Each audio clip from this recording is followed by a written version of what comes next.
Okay, I wasn't sure that this was recording, so I'm going to start again. And if it stops recording, then something must be wrong because it should take plenty of memory in here. I wanted to talk to you about what I called your mother, a covert narcissist. I'm sure that if I saw you today, you would not understand what that meant. I didn't understand what it meant a few months ago. I really didn't even know what a narcissist was, technically, until I called up an old friend of mine who's a psychiatrist, and he told me that there's very specific traits that they have. And when any of these afflictions that affect the mind, like your anxiety, and your Aunt Mary has manic depressive, they're called spectral. Now, you may not know what that means, but it means that not everybody's the same. They'll show some signs, they might not show others. Some may be worse, some may be not as bad. And that, but if you go down the checklist and you check off, a majority of the things, then I think you're really on the right track. And I did that with you when I was researching what I thought might be your troubles. I'm not a, I don't have a degree in psychiatry, but I'm not a stupid person, I did 2 months of research on this. I made a checklist of everything I thought, and it came up like almost 90% social anxiety disorder. Now, without getting into calling these things names, they could call it shy narcissist. They could call it, it's a toxic personality disorder. It's not made up. It's in the DSM-5. It's for real. It's not something I'm just making up. You can look it up in the DSM-5. You can look it up online, and it has a checklist of 20 things. So I was listening to the checklist and checking, okay. And the first one was that, hey, you're watching this video. If you're watching this video, something's wrong. Something's not right. If something's bringing you to watch this video, already you know that something's wrong, okay? So, that certainly was true, I was searching for 2 years as to why your mother did what she did, thinking she's a good person, and then I wouldn't do what she did to my worst enemy. And the two things did not make sense. It's the other, including that, is that you feel bad around them and not around other people. And these people have not a low level of intelligence. I would say your mother is an average intelligent person, but she has a low level of emotional intelligence. Now, that's kind of a tricky term, so we don't need to we don't need to harp on that. But something's wrong. Something doesn't make sense. And this is what every visit to my therapist was about. It doesn't make sense. It does not make sense. And that goes back, I can bring you back to the day that your mother had me put in jail because I took a swat at her. I actually didn't even hit her. I hit her coat. And the police took me away in handcuffs. I spent 2 nights in jail. And when they came to me on the Monday morning, they said, well, you're going to need a lawyer. I go, well, just call my wife. And she goes, she's pressing charges. I go, no, not my wife. She's not pressing charges. You got that wrong. You have that wrong. My wife would not do that. You're wrong. No, he says, no, she is. She is.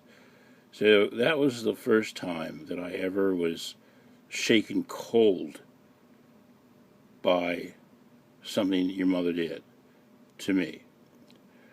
Number 2, depressed, empty, low energy.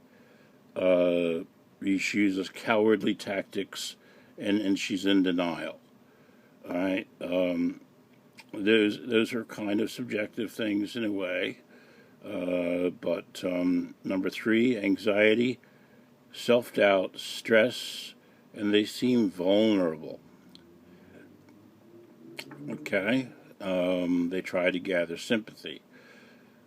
So far these are a lot of the general terms.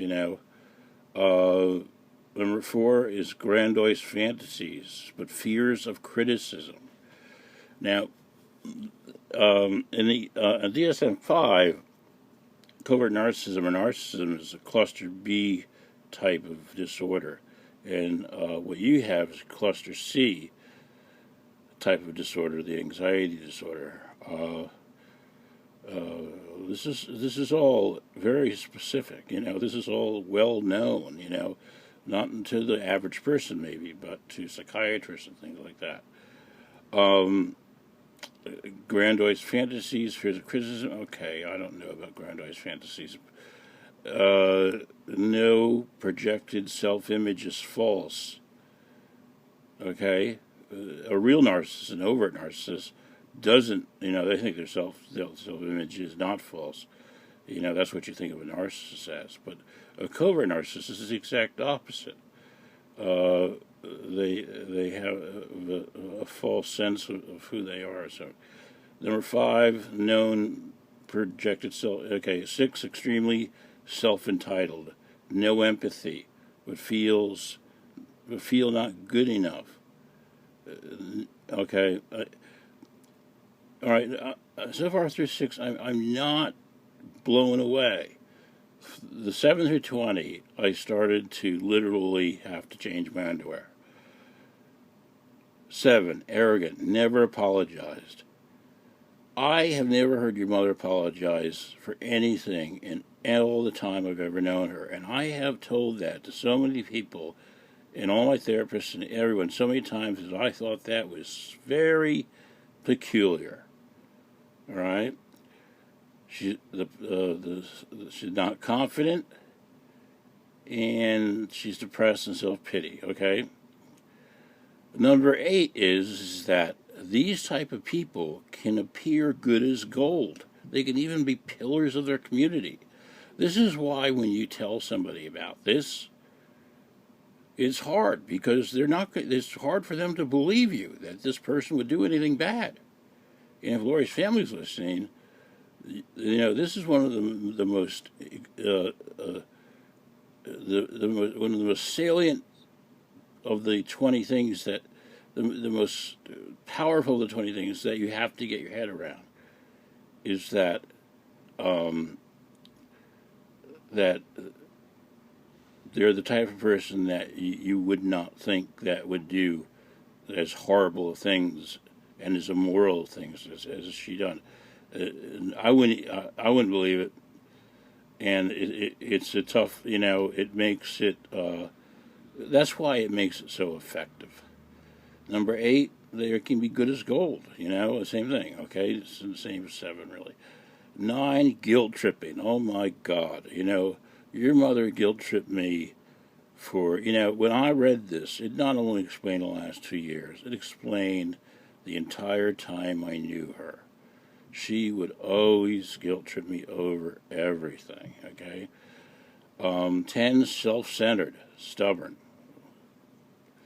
Can't disagree with that. Now I start putting asterisks next to things, okay? Hypersensitive to criticism. All right, number 12, victim mentality. 13, projects own vulnerabilities onto you. Oh my God. That one just shook me cold. That is what she does. She projects everything that she does and says that I do it. Another one, number 14, is a very strange one, and I never would have marked it off, but she wrote this to me in an email. She made a point of it in the email that she had a perfect childhood. Now, I'm not a psychiatrist. I don't know how that ties into it. But she told me, wait till I read you all the emails, And she depends, sometimes they see TV or films to generate emotional responses. Your mother is very emotionally vacant, she's a very vanilla person.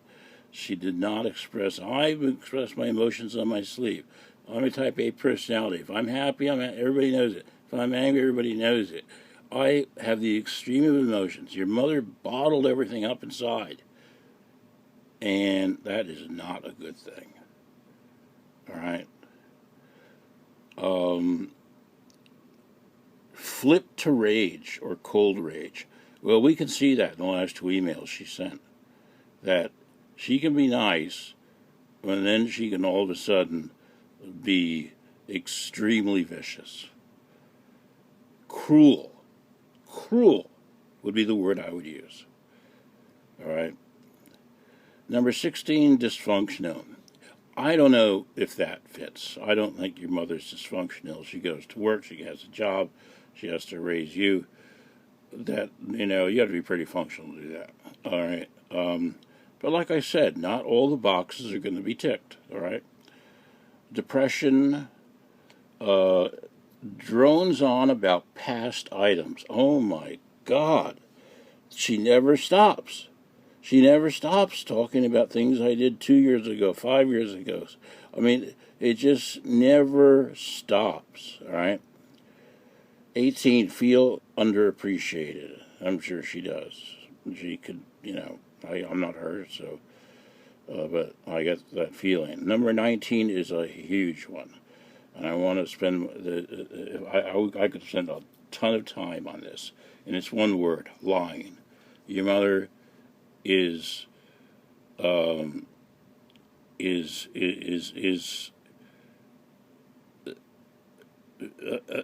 compulsive liar. She lies. We just saw the 2 lies she just did about the school and about the psychiatrist. When they asked her in divorce court if I paid her $700 a month for 8 years for your child support as a handshake deal. When the judge asked her if I gave her any money, she said no. I almost fell off the chair. I couldn't believe it. And when in this last go round, when she got on that stand, she told so many lies, I thought her nose was going to poke through the wall. And there are white lies. Everybody lies. Sometimes you lie to not hurt a person's feeling thing. She lied on the witness stand in court. And unfortunately in family court, there's no perjury. And perjury is, it's breaking the law. You can get in trouble for perjury. And I don't know why there's no perjury in family court. Besides, I had such a crappy lawyer, he didn't pursue any of these things. But when I get to that, and believe me, if the family's listening or friends are listening, you might want to talk to Lori and stop me now. Because 2 things are going to happen. You're going to be convinced that I'm right. And the second thing is that you're going to hear some bad stuff about Lori. And number 20, the effects on the victim corrodes a sense of reality. She almost had caused a nervous breakdown. And she thinks she's the victim. And she tries to convince you you're the crazy one. That's called gaslighting. Watch the 1941 movie called Gaslighting. That's exactly what a covert narcissist is. You watch that movie, that's what they do, okay? And I'm suffering from post-traumatic stress syndrome, and I'm trying to get over it because of the emotional harm. I mean, some men, and women too, I mean, it goes both ways. Not just men, women are covert narcissists. It's 50-50. Some people kill themselves. They commit suicide because they can't take it, and so that's an explanation of it. And you can look at it on YouTube. You can look at YouTube's. You can look at it online. You can research it all you want. And so when I say covert narcissist, this is what I think your mother is, and this is why I can't talk to her anymore, because a rational conversation will not solve the situation. So there's no point. Unless I'm wrong, and I will always admit that I'm wrong, and I will always admit that I could be wrong. And I would rather be proven wrong than walk around thinking the wrong thing. But I don't have any. I'm like, this is like 99.9% sure that this is your mother and how her mind works. And it's sad. It's too bad. And I always said there's only one word to describe this whole thing. It's a tragedy.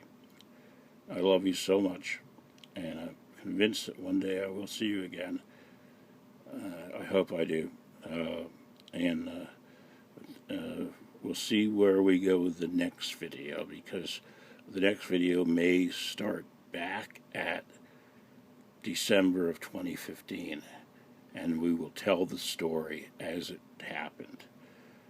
And with emails that are there to prove it. Not just my word, not just what I say. Read the emails. Okay? All right. I love you. Bye.